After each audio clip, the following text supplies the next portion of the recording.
Hi, I'm Annie Weller, and I gave up dating for 100 days at 50. And I'm telling about my healing process that I went through and I'm still very much going through. So, if you are in the place right now where you're trying to move forward and you're still a little overwhelmed, you're still trying to process your feelings, I'm going to challenge you to do something right now that might feel very uncomfortable. I want you to stop. Not forever, not dramatically. We don't need all the drama. Just stop trying to fix everything for a little while. And here's what happened to me. When everything started falling apart for me, I didn't start with some big strategy. I was like totally devastated. And I just was sad. I was shocked. I was completely emotionally overloaded. And I knew one thing right away, which was that I couldn't handle dating. I didn't quite understand why because this relationship wasn't really that long.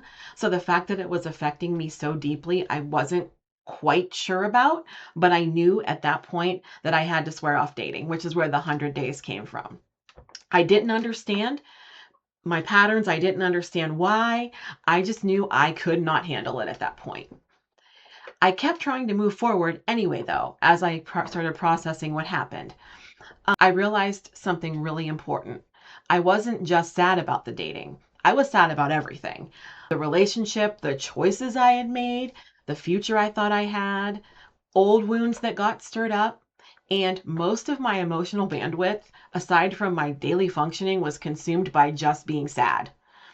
Normally, I would have done what I always did. I would have pushed forward. That was basically the only choice I felt I had.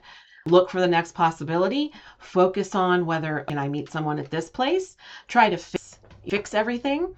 But I knew this time that if I did that, I just wouldn't be able to handle it and probably the same thing would end up happening again. Before, my friends had told me, stop thinking about relationships, stop thinking about if someone likes you. And I really didn't understand why that was such a big deal. It had been a part of something I did to make sure that I was in control. If I knew there was something I could do, then I knew I had control over it. It gave me some hope, helped me feel like I was doing something. And I learned, spoiler alert, that a lot of the things that I did were because I liked to feel like I could control certain things that happened or didn't happen. So then what would happen is I would let myself get sucked back in. I would try to process things and then I would think about conversations that I'd had. I'd check social media. I'm a great social media detective. I was looking at their profile and their new girlfriend and their old girlfriend and their daughter and just trying to see what was going on. I was rereading screenshots of messages that I had, trying to think what I could have done differently. I was thinking about people from way back in my past. And every time I tried to move forward, I got dragged right back into the same pain every time. So that's when I realized what stopping really meant. What it really meant did not just mean stop dating. It meant stop doing anything that kept reopening wounds. I had to start basically decluttering my emotional world at that point. Anything that made things worse, anything that did not need my immediate attention, anything that had me thinking back to the past had to either go or be set aside. So, the big step, and I'm going to recommend this to you if you haven't done this already. It was so hard for me because I love information and I love knowing about people and I care about everybody. I had to stop on social media. I had to block everyone. I blocked everyone that had anything to do with any guy that I was still dating or had thought about or who had hurt me or that I was feeling bad about. I unfriended some people who were in my life who I didn't need to be friends with anymore. I didn't need to see what they were doing. And I had to make myself stop looking because I don't know about you, but I have multiple accounts. So I would block them on one and go look at them on another. Nope, I had to block them on everything. It was incredibly hard, but it was so much the right thing to do. Even now, sometimes if I get the urge, I'll think to myself, oh, nope, we can't do that anymore. And it would be such a process for me to go and try and find I just don't even do it. I deleted phone numbers.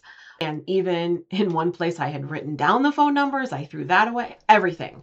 I know I'm belaboring the point here, so sorry about that, but this is something that's very important. I challenge you to do. And then I developed just a simple rule during that time at the beginning, the first few weeks. If I don't know what to do, I do nothing. Not forever, just until I have some clarity and some emotional stability. Because again, I don't know what feeling you're going to feel when you're going through this, but I was just sad about everything. And so I just really needed to stop every other thing in my life, do what I had to do to be able to keep my responsibilities with work and parenting. And then the other times, just really try to work on processing what I was going through. So if you're trying to move forward right now and you're still overwhelmed, I want to gently challenge you to maybe consider, don't push harder. Maybe the next step is to just stop. And I know if you're someone like me, who I've always had a career, I've always had a family to hold down, or I had a parent that I was taking care of, you just sucked it up and moved on. And it was a really big reach for me to have to stop. And it was hard. I'm going to challenge you to do this, even if you tell yourself, let me try this for a couple of days and just see how you feel. I know that right away I started to have more energy and I started to be able to process those feelings. And this doesn't mean we're giving up. No, you have a whole life that you need to move on with. It's just that while you're this overwhelmed, it's almost like you're just spinning your wheels.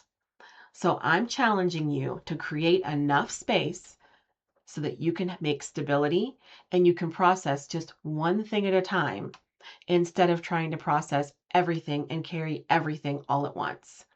Breaking it down makes it so much easier. So that's what I would like to challenge you to do. In my next video, I'm going to talk about what the next steps were that I took while I was realizing that I had to stop. It was very messy, but it definitely helped me a lot. I hope this helped, and I'll see you in the next one.